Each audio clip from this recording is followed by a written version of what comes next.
अस्सलामुअलैकुम व्यूअर्स, आज की इस वीडियो में हम लोग डिस्कस करेंगे relative pronouns refer to a noun और pronoun and join two sentences. अब ये जो रिलेटिव प्रोनाउंस हैं वो कोई भी नाउन या फिर प्रोनाउन को रेफर करते हैं और दो सेंटेंसेस को जोड़ने के लिए भी यूज़ किए जाते हैं। This are the purpose of both a pronoun and a conjunction. अब ये जो हैं ये दो तरह के मकसद जो पर्पस सर्व करते हैं, एक एज अ प्रोनाउन भी यूज़ किए जाते हैं और दो सेंटेंसेस को यूज़ करने के लिए कंजंक्शन भी यूज़ किए जाते हैं। These are who, whose, whom, which, that, what, etc. ये तमाम जो वर्ड्स हैं इनको हम लोग रिलेटिव प्रोनाउन कहते हैं। जब इनको एज कंजंक्शन यूज़ किया जाए या फिर एज अ प्रोनाउन भी और कंजंक्शन भी यूज़ किया जाए दो सेंटेंस को जोड़ने के लिए। एग्जाम्पल्स देख लेते हैं इसकी। Who is knocking? कौन खटखटा रहा है? That is your pen. अब यहाँ पर डैट जो है वो भी रिफ्लेक्स रिलेटिव प्रोनाउन है, वो पेन आपका है। नेक्स्ट अगर हम लोग इनका यूज़ देखें रिलेटिव प्रोनाउंस का यूज़ तो आता है इसमें हु किस लिए यूज़ होता है? Who is used for person singular और प्लूरल ओनली। हु जो है वो कोई भी शख्स जो कि सिंगल हो या प्लूरल हो उसके लिए यूज़ करें। किसी इंसान के लिए हम लोग यूज़ कर सकते हैं हु, किसी भी शख्स के लिए। It is use in the nominative case. और ये जो है ये सिर्फ नॉमिनेटिव केस के में यूज़ होते हैं। अब नॉमिनेटिव केस में क्या चीज़ आती है? इसमें जो प्रोनाउंस हैं आई, वो, यू, ही, शी, इट, दे, ये तमाम जो प्रोनाउंस हैं ये नॉमिनेटिव केस में आते हैं, तो इसके लिए हु यूज़ किया जाता है। एग्जाम्पल देख लेते हैं। Who is going there? वहाँ कौन जा रहा है?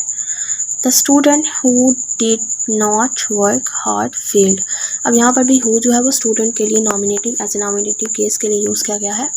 वो तालिब इल्म जिसने मेहनत नहीं की वो फेल हो गया। The student who did not work hard failed. Next है होम किस लिए यूज़ होता है? Home is used for human beings. इंसानों के लिए यूज़ किया जाता है होम, सिंगुलर और प्लूरल, चाहे कि वो सिंगल हो या plural, but only in objective case. लेकिन हम लोग होम को यूज़ करेंगे सिर्फ ऑब्जेक्टिव केस में। अब ऑब्जेक्टिव केस में क्या आता है? ऑब्जेक्टिव केस में अगर हम लोग आई का ऑब्जेक्टिव केस देखें तो वो मी है, वी का ऑब्जेक्टिव केस अस, यू का यू ही होता है ऑब्जेक्टिव केस में। नेक्स्ट आ जाता है ही के लिए हम लोग हिम यूज़ करते हैं एज ऑब्जेक्ट, शी के लिए हम लोग हर यूज़ करते हैं, इट के लिए इट ही, और दे के लिए हम लोग दैम यूज़ करते हैं ऑब्जेक्टिव केस में। तो होम जो है वो ऑब्जेक्टिव केस के लिए यूज़ किया जाता है। एग्जाम्पल इसके देख ले हैं। This is the boy whom I wanted to see. यही वो लड़का है जिसे मैं मिलना चाहता था। नेक्स्ट है whose। whose is used for human beings. अब whose जो है वो किसके लिए यूज़ होता है? ह्यूमन बींग्स के लिए, इंसानों के लिए, एनिमल्स के लिए एंड अदर थिंग्स, और दूसरी चीज़ों के लिए सिंगुलर एंड प्लूरल, जो कि सिंगुलर भी हो और प्लूरल भी हो, but in the possessive case only. अब यहाँ पर सिर्फ और सिर्फ पोजेसिव केस में हम लोग whose को यूज़ कर सकते हैं। who जो है वो यूज़ होता है नॉमिनेटिव केस में, whom ऑब्जेक्टिव केस में, और whom जो है वो पोजेसिव केस में। अब पोजेसिव केस अगर हम लोग देखें, आई का पोजेसिव केस माय होता है, वी का होता है, और यू का पोजेसिव केस योर है, और ही का पोजेसिव केस हिज, शी का पोजेसिव केस हर है, और इट का पोजेसिव केस इट्स, और जो दे है उनका देयर है।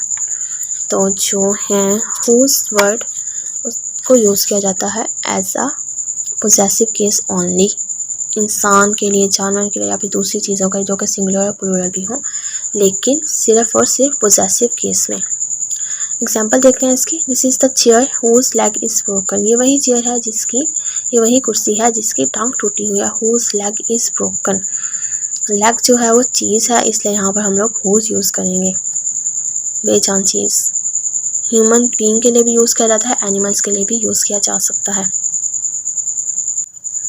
अगर हम लोग इस सेंटेंस को दो सेंटेंस में चेंज कर लें, दिस इज़ द चेयर, और नेक्स्ट हुज की जगह आ जाएगा इट्स लेग इज़ ब्रोकन। तो इसीलिए हुज हमने यूज़ किया है क्योंकि इट्स जो है वो पोजेसिव केस जो है, और हुज उसकी जगह यूज़ किया जाएगा। नेक्स्ट है which. Which is used for animals, which जो है वो एनिमल्स के लिए यूज़ किया जाता है, एंड थिंग्स और चीज़ों के लिए, सिंगुलर एंड प्लूरल, चाहे वो प्लूरल हो या सिंगुलर हो। It is used in nominative and objective case only. अब जो विच है वो नॉमिनेटिव और ऑब्जेक्टिव केस के लिए यूज़ किया जाता है और इंसान, जानवरों और चीज़ों के लिए। एग्जाम्पल देखते हैं इसकी। The dog which you has been killed, वो कुत्ता जिसने तुम्हें काटा हलाक कर दिया गया, मार दिया गया। नेक्स्ट वर्ड है that. That is use for persons, animals and things. That जो है वो इंसानों के लिए, जानवरों के लिए और चीज़ों के लिए as subject and object like, और सब्जेक्ट और ऑब्जेक्ट की तरह यूज़ किया जाता है। It has no possessive case, इसका कोई पोजेसिव केस नहीं है। एग्जाम्पल देखते हैं इसकी। The boy that who hide my book is absent, वो लड़का जिसने मेरी किताब चुरा ली थी आज गैर हाजिर है, आज एब्सेंट है। अब यहाँ पर हम लोग दैट भी यूज़ कर सकते हैं और हु भी यूज़ कर सकते हैं। दैट जो है वो बॉय एनिमल एंड बॉय जो है वो पर्सन है, उसके साथ यूज़ किया गया है।